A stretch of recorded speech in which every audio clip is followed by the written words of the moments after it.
Welcome to Archaeversity online classes. In this lecture, I am going to explain you the importance of one sample t-test, its assumptions, hypothesis, and how to run one sample t-test in IBM SPSS. That is IBM SPSS procedure to run a one sample t-test. Now the scenarios where we are going to use a one sample t-test is, for example, there is a marketing department and which have employees, let us say 100 employees who are supposed to make daily 60 telecalls.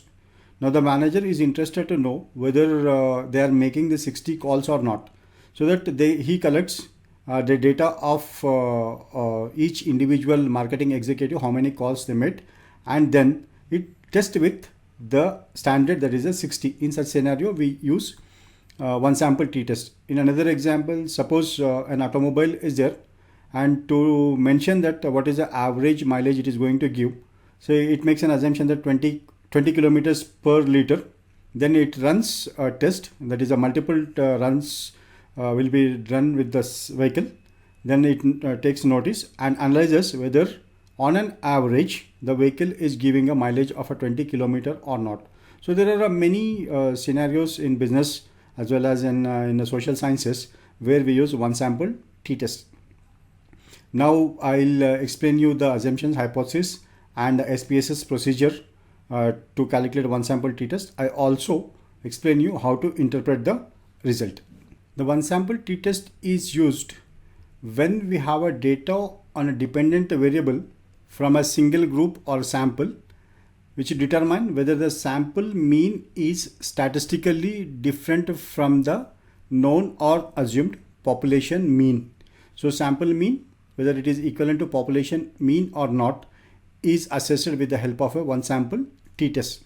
So the assumptions that we make related to one sample t-test are that your dependent variable should be measured at an interval or a ratio scale, that is on a continuous scale. This is a one assumption. And second assumption is that the data are independent, not correlated or related. In the sense, if you have a cases, case 1, case 2, case 3, so these should be independent. In the sense, there should not be any influence of a C1 on C2 or C2 on a C3. Then we call this as an independent.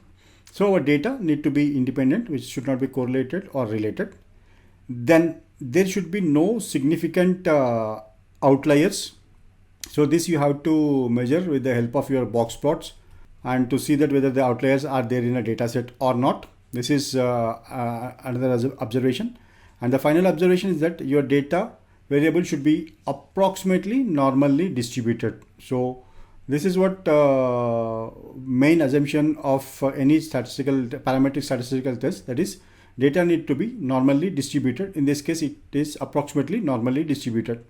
So your data should not have outliers and should be normally distributed. Then only we can run a one sample t-test. If data is not normally distributed and outliers are there and you want to continue with that, then you can go for a one sample non-parametric statistical test. There are other non-parametric statistical tests are there.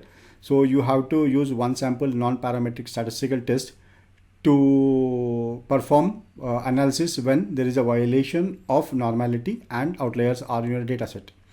So in running a t-test, the hypothesis that we make, that the null hypothesis says that the population mean is equal to proposed mean, and the alternative hypothesis is that the population mean is not equal to proposed, or there is a assumed mean.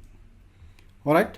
So the procedure, the general strategy is here. Anyways, as we are doing this with the help of IBM SPSS, you don't need to worry about the formula and the calculation. So the interpretation, how is that we are going to interpret the result, is that if the estimate of a population parameters falls inside the confidence interval or range, we would judge the sample mean and population to be not statistically different. So when you are saying that not statistically or not significantly different mean, they are same. So your null hypothesis is retained. Now if a population parameter falls outside the confidence interval, we would judge that the sample mean and population parameter to be significantly different. in such a case, you reject the null hypothesis. So it's not significantly, then you are retaining the null hypothesis. If it is significantly different, then you reject the null hypothesis. Now I explain this concept, that is how to calculate this in IBM SPSS with examples. So here we have a data for two variables. One is the proportion of employee benefits paid by the Indian banks to their total income. Similarly, interest paid on a deposits as a part of their total income. So this is measured on a continuous scale. So this 17, 16, 12 represents the percentage of a total income, and interest expense also represents the percentage of a total income. Now what is that we are saying is, while running your one sample t-test, two assumptions. One is that there should not be significant outliers is one, then approximately normally distributed. So first you have to check for those two. Now to check, go to analyze. Then from a descriptive statistics, either you can go for frequencies or explore. Now let us say we go for explore. Then choose variables, send them to dependent list. Both the variables I am selecting. Go to statistics here and choose outliers. Then go to plots.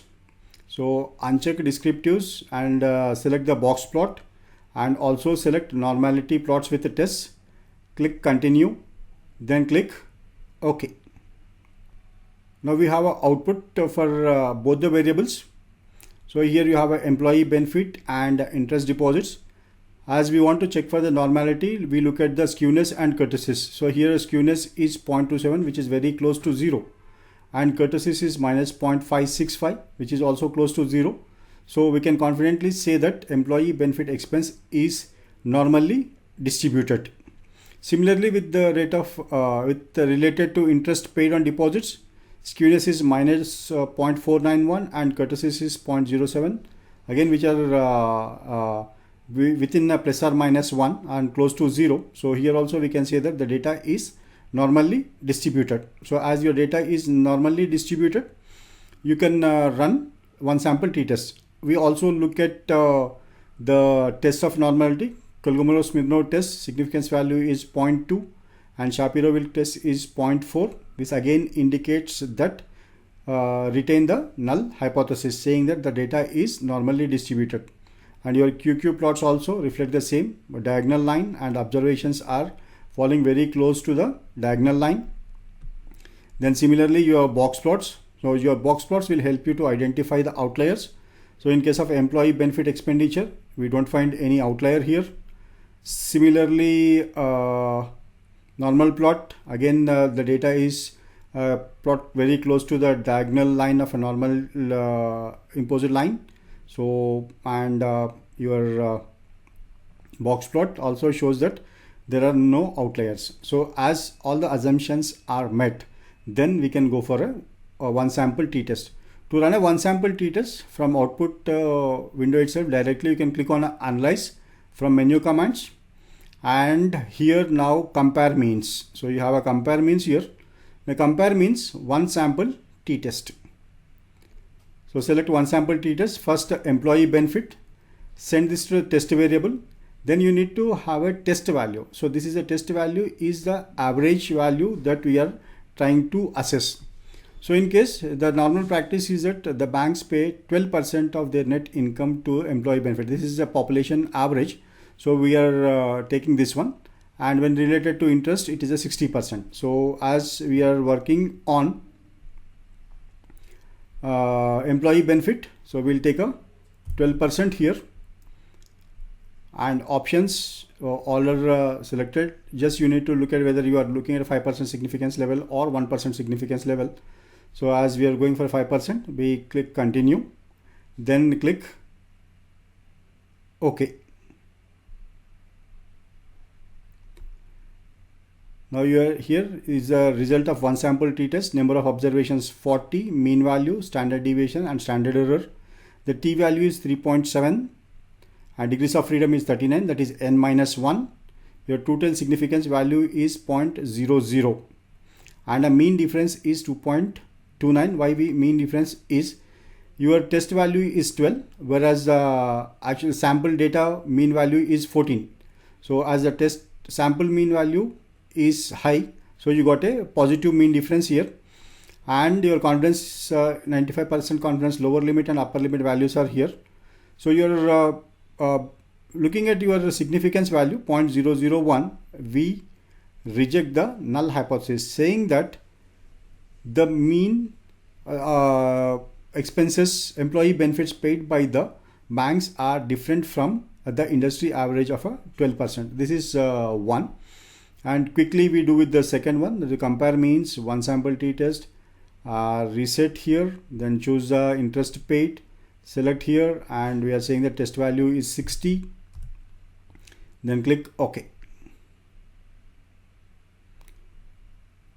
Now you can see here the degrees of freedom is 39, n is 40, and significance value is 0.586, which is a greater than 0.05. So here we can confidently retain the null hypothesis. That means the interest amount paid by banks, different banks, are approximately 60%. That is our test value. So there is a slight variation. We are testing it at a 60% value, whereas the mean is a 59.31. That is sample mean is 59.31, and your assumed test population mean is a 60. So that is the reason why you have a minus mean difference, and in a lower and upper limit you have a 0. So which clearly indicates that you need to retain the null hypothesis, saying that there is no difference between a sample mean and a population mean.